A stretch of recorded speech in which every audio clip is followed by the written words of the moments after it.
Firman Tuhan hari ke-21, 21 Januari tahun 2025, Kitab Ibrani pasal 6 ayat 16, perikop, janji Allah tidak bisa berubah.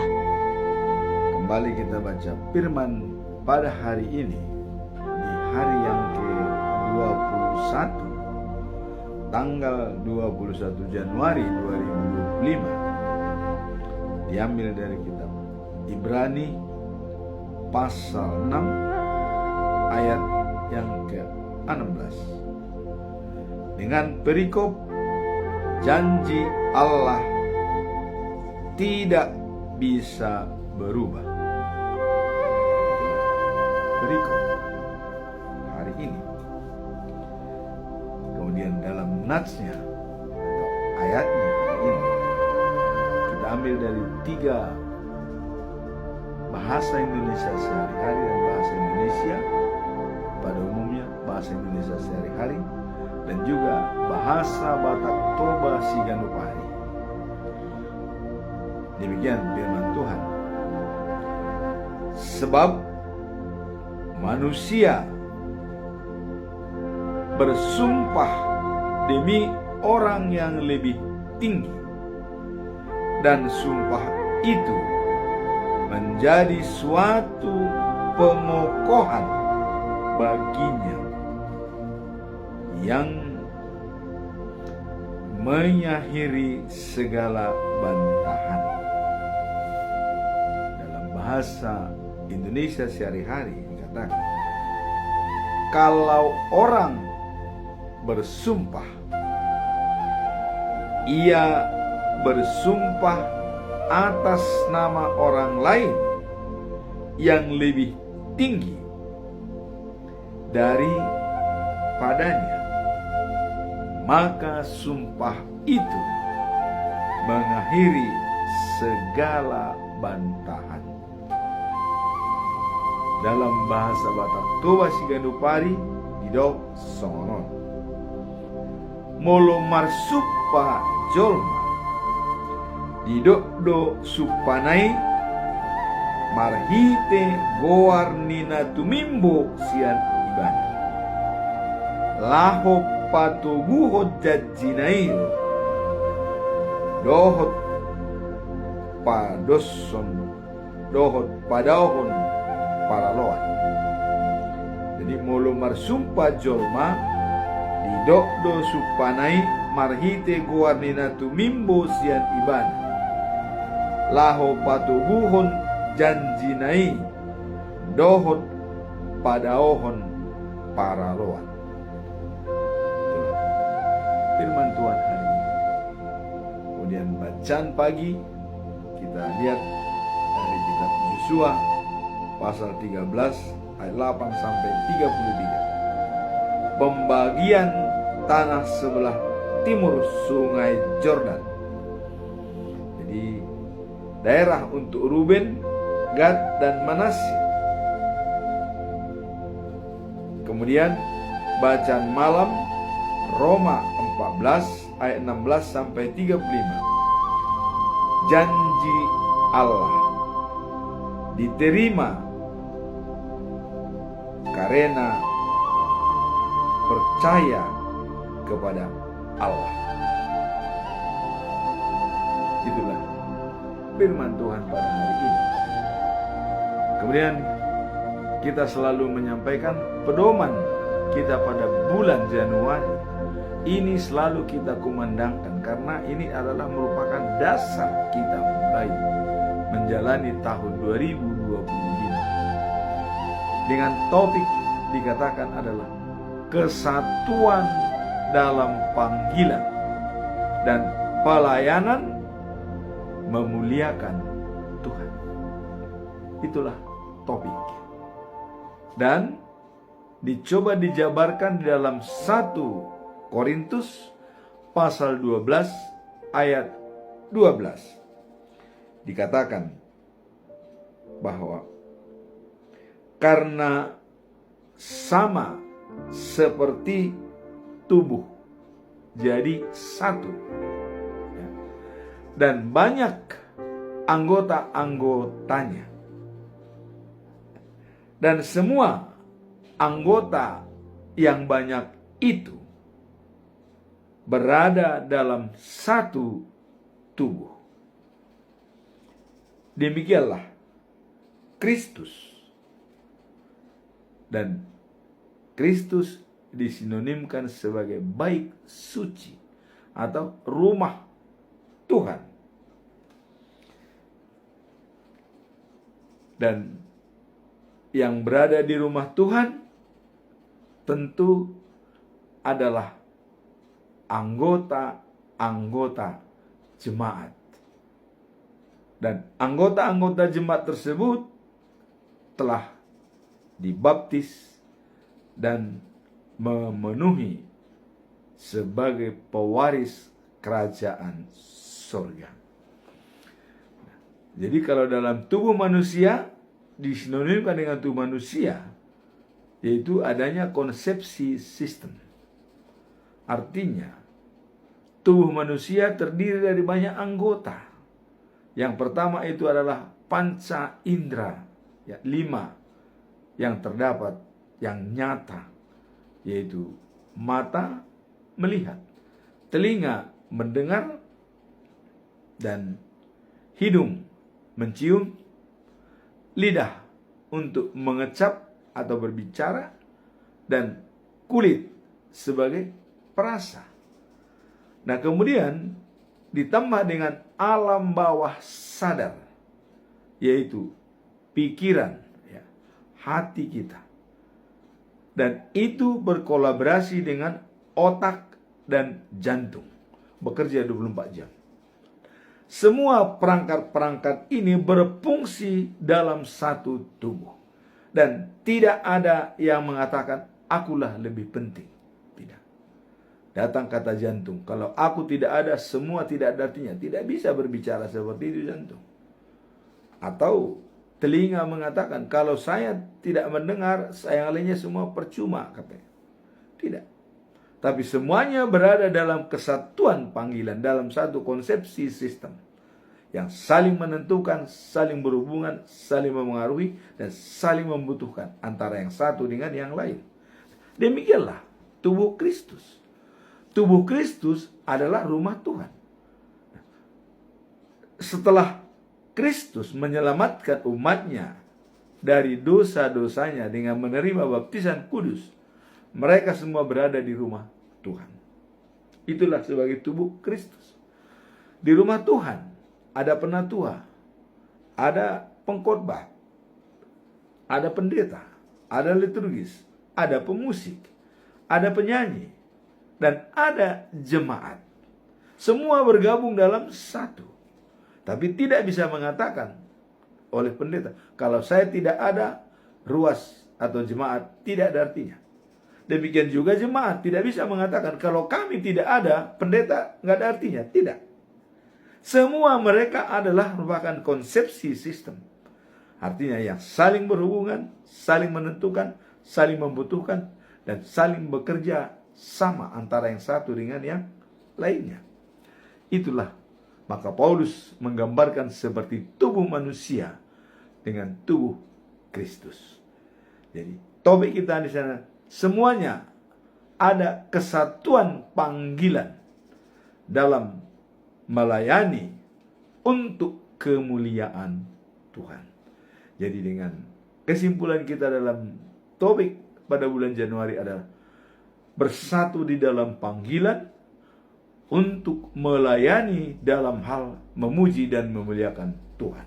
Itulah intisari daripada manfaat dikatakan yang Paulus mengatakan, mencontohkan dalam 1 Korintus pasal 12 ayat 12. Adanya satu kesatuan dan saling berhubungan, saling menentukan antara yang satu dengan yang lain. Nah, kemudian kita masuk dalam perikop hari ini. Ya. Nah, perikop hari ini dikatakan bahwa janji Allah tidak bisa berubah.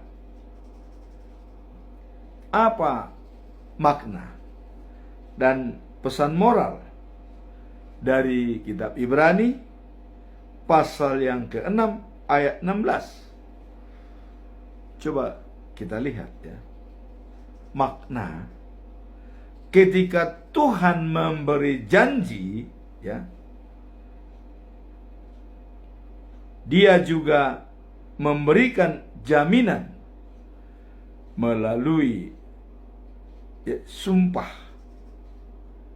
Jadi Allah ya, memberi janji, Dia juga memberikan jaminan melalui sumpah. Ini menunjukkan kesetiaan dan komitmen Tuhan terhadap janjinya. Seperti ya tertulis dalam Ibrani pasal 6 ayat 17.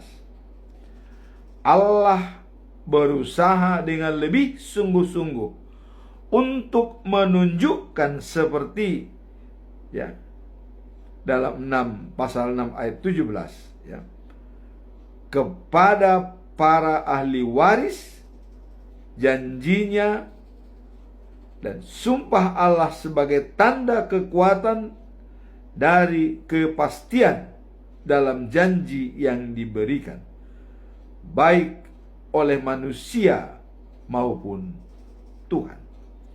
Jadi Allah berusaha dengan lebih sungguh-sungguh untuk menunjukkan kepada para ahli waris ya, janjinya, sumpah adalah sebagai tanda kekuatan. Jadi dalam Ibrani pasal 6 ayat 17, Allah berusaha dengan lebih sungguh-sungguh untuk menunjukkan kepada para ahli waris tentang janjinya. Nah, jadi suatu sumpah atau kalau semacam ada pernyataan adalah sebagai tanda kekuatan dan kepastian dalam janji yang diberikan, baik oleh manusia maupun Tuhan. Jadi kalau sudah manusia bersumpah dan Tuhan juga sudah bersumpah, itu adalah menguatkan janjinya dan adanya suatu kepastian. Seperti pada waktu air bah turun ya, begitu banyak korban, Allah bersumpah tidak lagi membuat manusia mati, tidak mengulangi lagi seperti air bah. Itulah janji Allah. Dan sebagai tanda dikatakan Allah membuat pelangi. Artinya ada hujan, ada panas. Itulah tanda daripada pelangi. Itulah janjinya. Jadi kalau kita melihat pelangi di siang hari, kita teringat janji Allah. Dan kalau di kampung dulu ya, tidak boleh kita menunjuk pelangi. Bisa kuping kita bisa ada luka. Itu dulu orang tua bilang itu tidak boleh menunjuk kalau ada pelangi. Karena pelangi itu memang dalam Alkitab adalah merupakan tanda perdamaian antara manusia dengan Allah.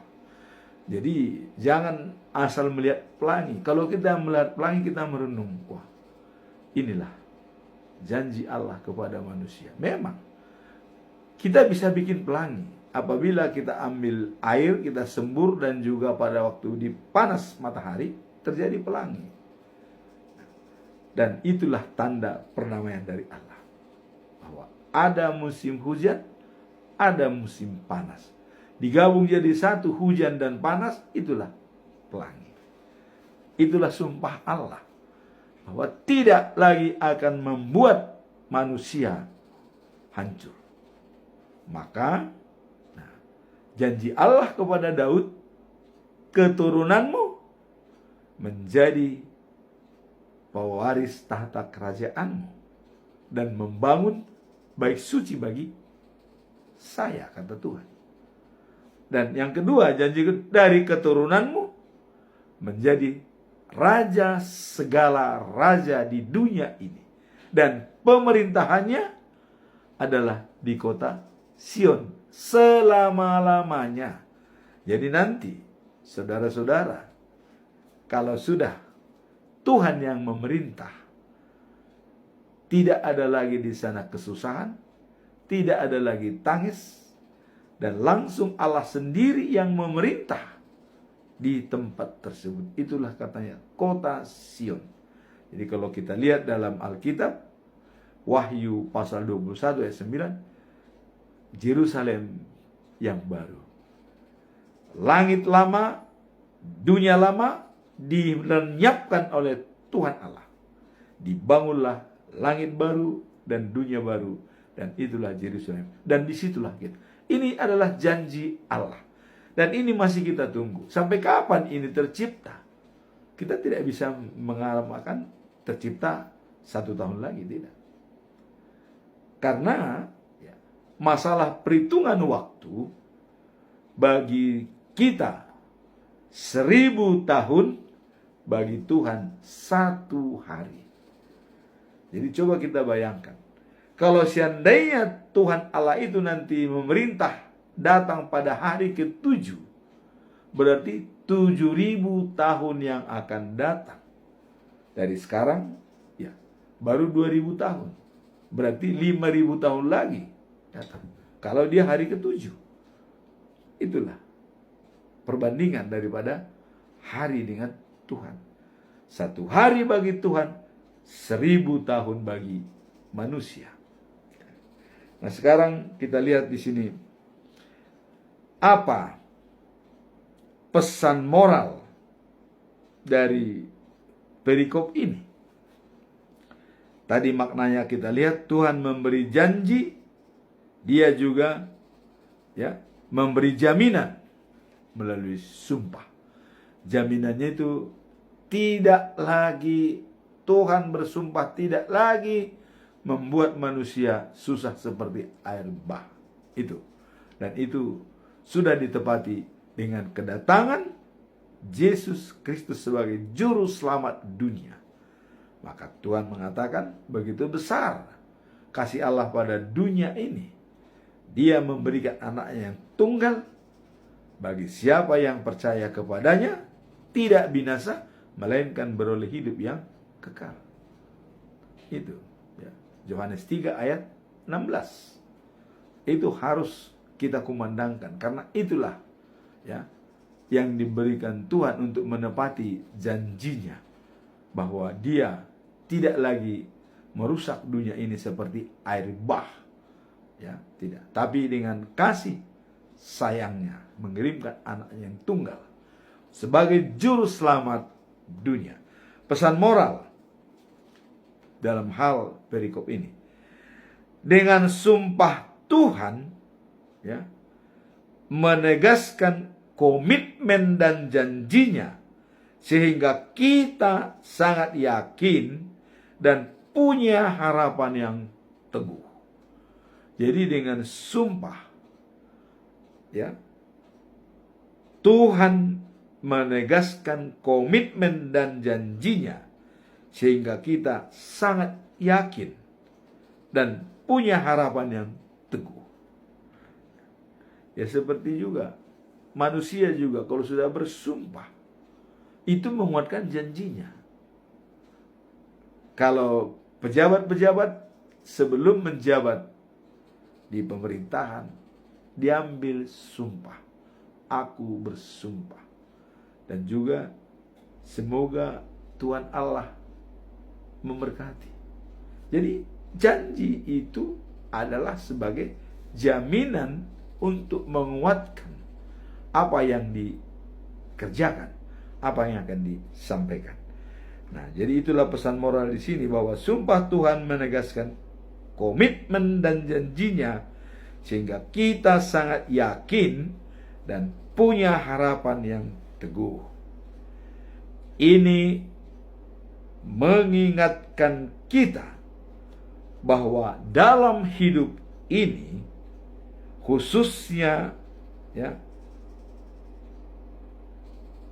mereka yang sudah mencapai masa-masa sulit, kita perlu menjadikan janji-janji Allah sebagai pegangan yang tidak akan goyah. Jadi ya, ini mengingatkan kita bahwa dalam hidup ini ya, khususnya ya, mereka yang merasa masa-masa sulit, kita perlu menjadikan janji-janji Allah itu sebagai pegangan yang tidak akan goyah. Artinya, yang sudah dijanjikan Allah itu merupakan pegangan kita dalam menjalani hidup kita. Dan seperti janjinya, Yesus mengatakan, "Aku naik ke surga untuk menyediakan tempat bagi kamu." Itu janji. Kemudian Yesus datang kembali menjemput manusia dari dunia.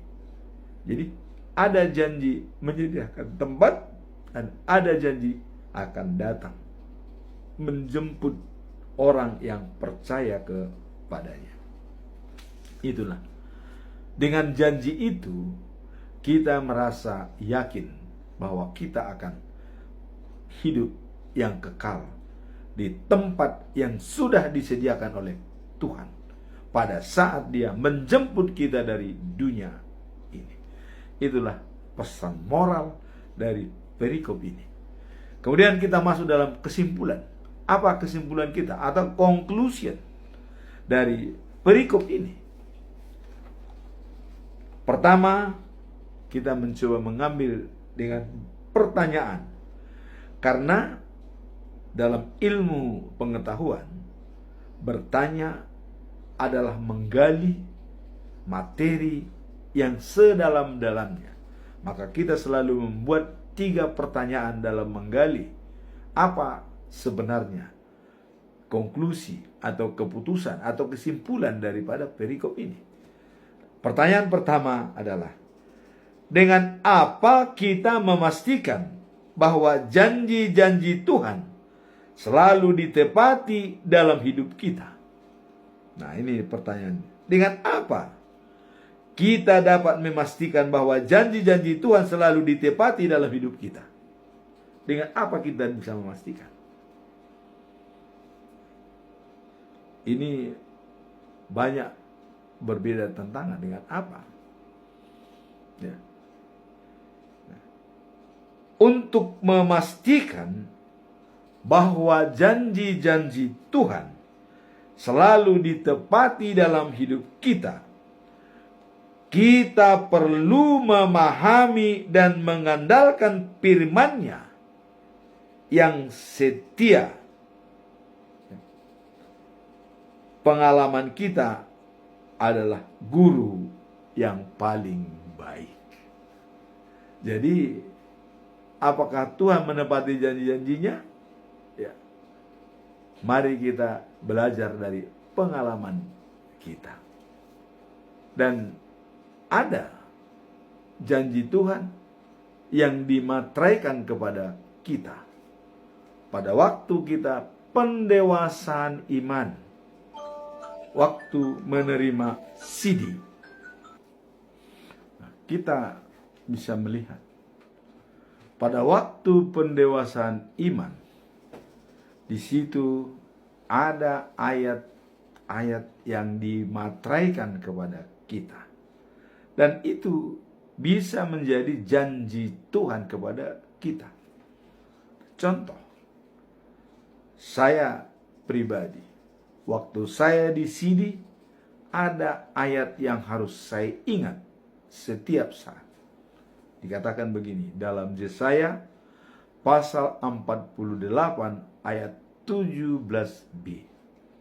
Dikatakan, "Akulah Tuhan Allahmu yang memberikan kepadamu sesuatu yang berguna dan menjaga engkau di jalan yang engkau tempuh." Jadi jelas dari pengalaman hidup kita, apa saja yang sudah berguna dan bermanfaat diberikan Tuhan kepada kita. Nah, kemudian yang kedua, apakah benar Tuhan menjaga kita di jalan yang kita tempuh? Nah, itu pengalaman hidup kita. Dan saya melihat tanpa campur tangan Tuhan, ya kita tidak bisa berbuat apa-apa. Nah, itulah semacam janji Tuhan. Waktu kita di sini, itu bisa merupakan pegangan kita sebagai janji Tuhan. Dan itu merupakan kepastian. Menjadi pegangan hidup kita. Karena dalam Mazmur dikatakan, firman-Mu pelita bagi kakiku dan terang bagi jalanku. Jadi, Tuhan gembalaku, aku tidak akan kekurangan. Jadi jelas ya. Jadi di sini lebih mengarah kepada pengalaman hidup kita. Terutama bagi yang sudah berusia 70 tahun ke atas. 70 tahun ke bawah banyak pengalaman-pengalaman yang sudah kita alami bersama dengan Tuhan. Mari kita belajar dari pengalaman. Nah, kemudian di sini dikatakan bahwa dalam Yesaya pasal 55 ayat 10 sampai 11 dikatakan begini. Sebagaimana hujan dan salju turun dari langit dan tidak kembali ke sana kecuali setelah menjadi di bumi, menghasilkan bumi dan menjadikannya subur dan membuatnya tumbuh dan memberikan benih pada penanam dan roti kepada yang lapar. Demikian jugalah firman-Ku yang keluar dari mulutku itu tidak akan kembali kepadaku dengan percuma, tetapi ia melaksanakan apa yang kuperintahkan dan akan berhasil dalam apa yang ku kirimkan. Jadi di sini dikatakan sebagaimana hujan dan salju turun dari langit tidak akan kembali. Tetapi hasilnya adalah membuat bumi jadi subur, membuat tanaman-tanaman menjadi baik dan bisa menghasilkan panen-panen. Demikian juga lah katanya firman Tuhan yang keluar dari mulutnya tidak akan kembali kepada Tuhan, tapi manfaatnya bermanfaat bagi semua orang untuk bisa menghasilkan. Situlah tadi dikatakan pengalaman hidup yang sangat kita butuhkan untuk tetap berpengalaman dengan Tuhan. Firman Tuhan dalam Yesaya mengingatkan kita, ini perlu kita ingat, bahwa setiap janji yang Dia berikan pasti akan dilaksanakan, dan Tuhan tidak pernah gagal dalam menepati janjinya. Ini yang mau kita garis bawahi, bahwa Tuhan tidak pernah gagal dan abai dalam janjinya. Nah, jadi dengan pertanyaan tadi, dengan apa kita dapat memastikan bahwa janji-janji Tuhan selalu ditepati dalam hidup kita? Mari kita berpengalaman dengan hidup kita. Bagaimana Tuhan bisa mengabulkan janjinya kepada kita? Bagaimana waktu kita sidi diberikan kita semacam pedoman hidup, dan itu bisa kita manfaatkan dalam pengalaman hidup. Itulah dasar kita bahwa Tuhan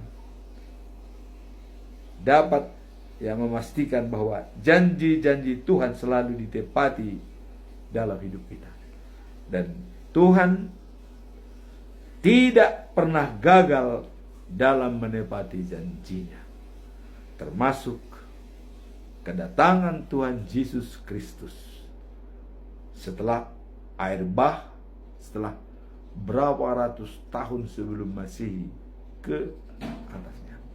Ya. Nah, kemudian yang kedua, ya, pertanyaan yang kedua, bagaimana cara kita membangun iman yang kuat agar dapat mengandalkan janji-janji Allah dalam situasi yang sulit? Nah, ini bagaimana cara kita membangun iman percaya yang kuat agar dapat mengandalkan janji-janji Allah dalam situasi yang sulit.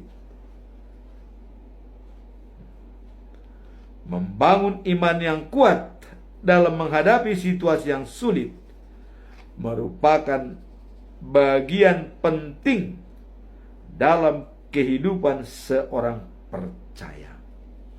Jadi bagi seorang yang percaya, ya, membangun iman yang kuat dalam menghadapi situasi yang sulit adalah sangat penting. Jadi di sini iman, sejauh mana kadar iman kita dalam menanggapi tantangan-tantangan di suatu yang sulit. Imanlah yang membenarkan kita dalam situasi apapun. Kalau iman kita sudah goyah, kita tidak bisa berbuat apa-apa. Kadang-kadang ada tawaran-tawaran yang bagus, bahkan bisa mengalihkan keyakinan kita. Iman kita bisa goyah dengan ada janji-janji muluk-muluk dari orang-orang tertentu mengatakan begini, kamu akan begini, atau pergi ke tempat-tempat yang paranormal mencari jaminan-jaminan yang dianggap sebagai pedoman hidup. Disinilah iman yang kuat adalah menentukan bagaimana kita bisa mengandalkan janji-janji Allah dalam situasi yang sulit. Hanya dengan iman yang kuat. Nah, untuk itu, ya, kita perlu memperdalam hubungan kita dengan Allah melalui doa, pemahaman firman, dan pengamalan sehari-hari yang membuktikan kasih dan kuasanya.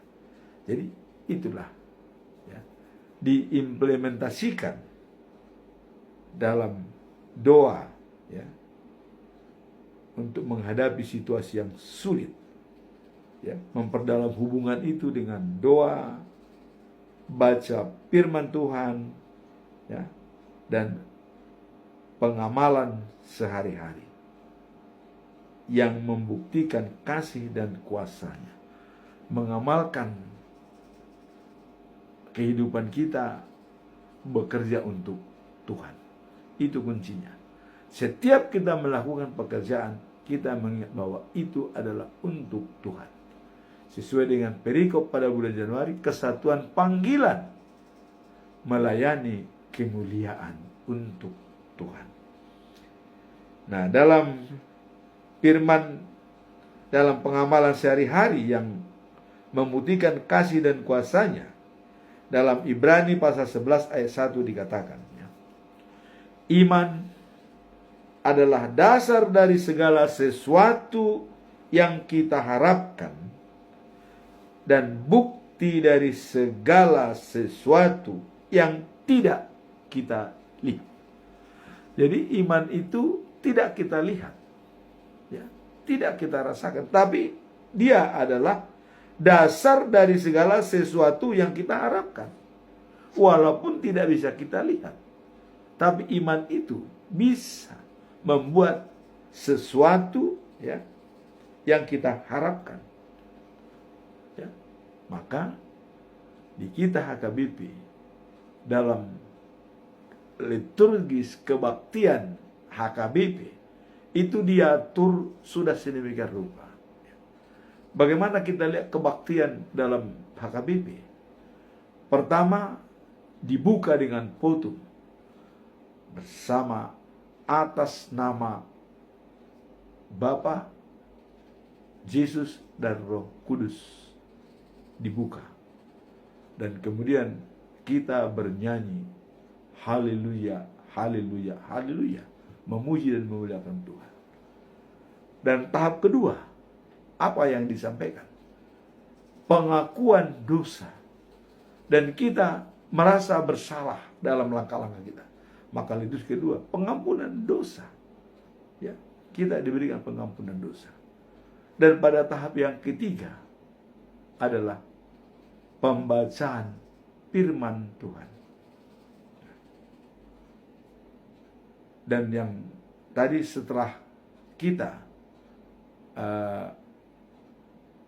memuji dan memuliakan Tuhan dan dibacakan hukum Tuhan, kemudian pengampunan dosa, dan baru setelah itu dibacakanlah firman Tuhan sebagai prakhotbah, dan setelah itu dilakukanlah kita peneguhan kita, pengakuan iman kita yang kuat.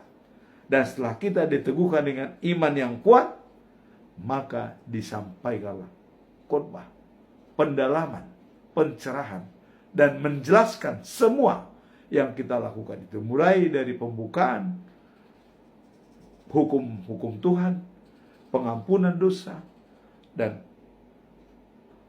prakhotbah, dan pengakuan iman disimpulkan di dalam khotbah. Dan setelah itu baru ditutup dengan doa berkat agar kita pulang dengan damai, mendapatkan damai sejahtera. Jadi liturgis yang diaturkan oleh HKBP tidak asal-asal dibuat. Itu semua merupakan sistematis dari awal sampai akhir. Maka jangan sekali-sekali orang sering waktu doa berkat dia sudah pulang. Apa artinya dia datang ke gereja? Tidak ada artinya. Kalau dia hanya mendengarkan firman, tapi tidak menerima berkat. Kita harus mengatakan amin, amin, amin. Maka berkat itu menjadi milik kita dan Tuhan akan mewujudkan janjinya kepada kita. Jadi tidak asal. Jadi sekarang ini pesan saya kepada semua jemaat HKBP di Indonesia ini. Jangan pulang sebelum kau nyanyikan amin, amin 3 kali dan doa berkat dari para imam. Itu pesan saya. Percuma kita datang ke gereja tapi kita tidak diberkati. Jadi supaya sempurna, terimalah berkat. Dan dikatakan pendeta, pulanglah dengan damai dan terimalah berkat Tuhan. Tapi kalau Anda pulang sebelum terima berkat, Anda tidak akan pernah damai di rumahnya. Ini pesan daripada firman Tuhan pada hari ini, bahwa janji-janjinya itu akan diwujudkan. Dan kita pun sudah berjanji di gereja itu dengan pengakuan iman. Maka selesaikanlah ibadah itu dengan baik. Nah, kemudian tadi dikatakan bahwa iman adalah dasar dari segala sesuatu yang kita harapkan dan bukti dari segala sesuatu yang tidak kita lihat. Nah, itu hanya imanlah yang berbicara apa-apa dalam pikiran kita untuk melihat yang benar dan yang salah. Ayat ini menekankan pentingnya iman sebagai dasar kehidupan seorang percaya, terutama dalam situasi yang sulit. Mengandalkan iman kita dapat percaya akan janji-janjinya, meskipun kondisi di sekitar kita terlihat menantang, karena iman memberikan kepastian pada kita tentang hal-hal yang belum terwujud. Jadi sola fide, kata Martin Luther, kita dibenarkan karena iman. Walaupun memang Keselamatan itu adalah anugerah atau sola gratia. Walaupun itu anugerah, tapi kita bisa mendapatkannya kalau kita dibenarkan dengan iman kita kepada Tuhan. Dan iman percaya juga akan disempurnakan di dalam sola scriptura, atau hanya Alkitab yang bisa membenarkan bahwa keselamatan itu anugerah dan iman itu menyelamatkan kita. Hanya tertulis di dalam Alkitab. Tidak ada di luar daripada itu. Itulah pedoman kita, ya. Nah, kemudian tadi setelah mengandalkan iman, kita dapat percaya akan janji-janjinya meskipun kondisi di sekitar kita, ya, melihat ada tantangan. Karena iman memberikan kepastian pada kita tentang hal-hal yang belum terwujud. Jadi belum terwujud, hanya iman kita yang menyelamatkan kita. Apakah menuju Yerusalem yang baru atau menuju api neraka? Iman kita yang menentukan. Sekarang kita masuk dalam kesimpulan terakhir, yaitu pertanyaan nomor 3, ya. Apa dampak ketidakpastian dan keraguan kita terhadap janji-janji Tuhan dalam hidup kita sehari-hari? Jadi apa dampak dan ketidakpastian, ya, dan adanya keraguan kita terhadap janji-janji Tuhan? Apa dampaknya kalau kita ragu dalam janji-janji Tuhan? Nah, ketidakpastian dan keraguan terhadap janji-janji Tuhan dapat membawa dampak negatif dalam kehidupan sehari-hari, mengganggu iman dan hubungan kita dengan Tuhan kalau kita dalam keraguan-raguan. Nah, sehingga umat percaya sangat penting untuk mendalami janji-janji yang tertulis dalam Alkitab agar dapat memperkuat keyakinan kita. Tadi sudah diterangkan apa janji-janji Tuhan dalam Alkitab dan apa saja yang sudah dipenuhi dan apa yang belum dipenuhi. Ya, kita sudah tahu. Keselamatan dunia yang dijanjikan dalam perjanjian lama itu sudah diwujudkan dalam perjanjian baru. Juru selamat kita datang. Nah, kemudian juru selamat berjanji akan menyiapkan tempat bagi kita. Dan dia datang menjemput kita, itu janji. Bagaimana kita menyikapi ini? Nah, disinilah dikatakan dalam Mazmur 37 ayat 5 dikatakan, ya, serahkanlah kepada Tuhan jalanmu dan percayakanlah kepadanya, maka ia akan bertindak.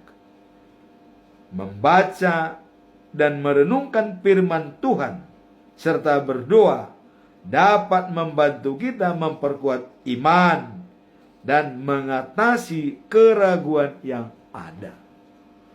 Itulah merupakan pedoman kita. Serahkanlah kepada Tuhan jalanmu dan percayakanlah kepadanya, maka ia akan bertindak. Jadi kalau sudah kita serahkan kepada Tuhan dan kita percayakan kepada dia, dia akan bertindak. Ya, di sini sudah jelas dikatakan.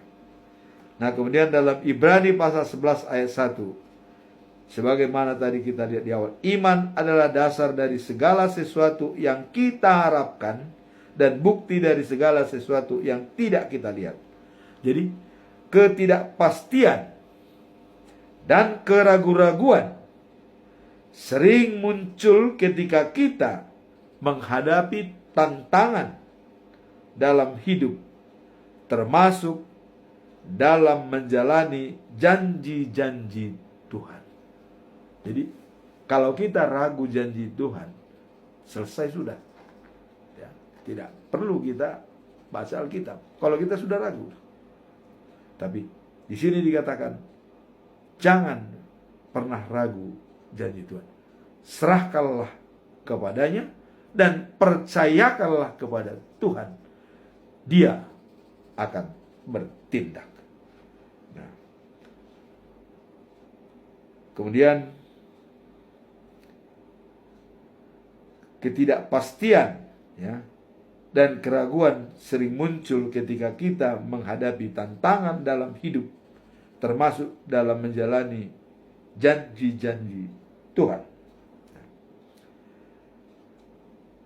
Dalam ayat ini, ya, kita diajarkan bahwa iman adalah elemen yang penting dalam menghadapi hal-hal yang tidak terlihat dan tidak pasti. Jadi kalau ada ketidakpastian dan tidak terlihat, yang bisa menerawang itu adalah iman kita. Serahkan kepada Tuhan. Percayakan kepada Dia. Dia akan bertindak. Jadi hal-hal yang tidak terlihat dan suatu yang tidak pasti, hanya iman kita yang bisa melihat. Sehingga kita diajak untuk tetap, ya, berpegang pada keyakinan akan janji-janjinya, meskipun keadaan kita tidak mendukung. Itulah tugas daripada iman di dalam kehidupan kita sehari-hari. Adanya suatu keraguan dan ketidakpastian dalam hidup kita, iman yang dapat menjawabnya. Karena iman kita sudah dikatakan tadi bahwa iman adalah dasar dari segala sesuatu yang kita harapkan dan bukti dari segala sesuatu yang tidak kita lihat. Jadi dia adalah merupakan dasar dari segala sesuatu yang kita harapkan. Jadi iman itu adalah dasar dari segala sesuatu yang kita harapkan. Dan dia adalah bukti dari segala sesuatu yang tidak kita lihat. Jadi hanya dengan iman kita bisa menjalankan tugas kita sehari-hari. Dan dalam Yakobus pasal 2 ayat 17 dikatakannya, iman tanpa perbuatan adalah mati. Maka jangan jemu-jemu berbuat baik, karena kita akan menuai pada saatnya bila kita tidak lemah. Artinya bila iman kita kuat, itu maksudnya. Jadi jangan jemu-jemu berbuat baik, karena kita akan menuai pada saatnya apabila iman kita kuat. Karena iman kita tadi adalah merupakan suatu bukti dari pengharapan dan bukti dari sesuatu yang belum kelihatan. Iman yang bisa menjawab. Demikianlah firman Tuhan pada hari ini. Semoga kita semua semakin terberkati dengan adanya ayat sehari-hari dalam Almanak HKBP. Amin. Tuhan memberkati kita semua.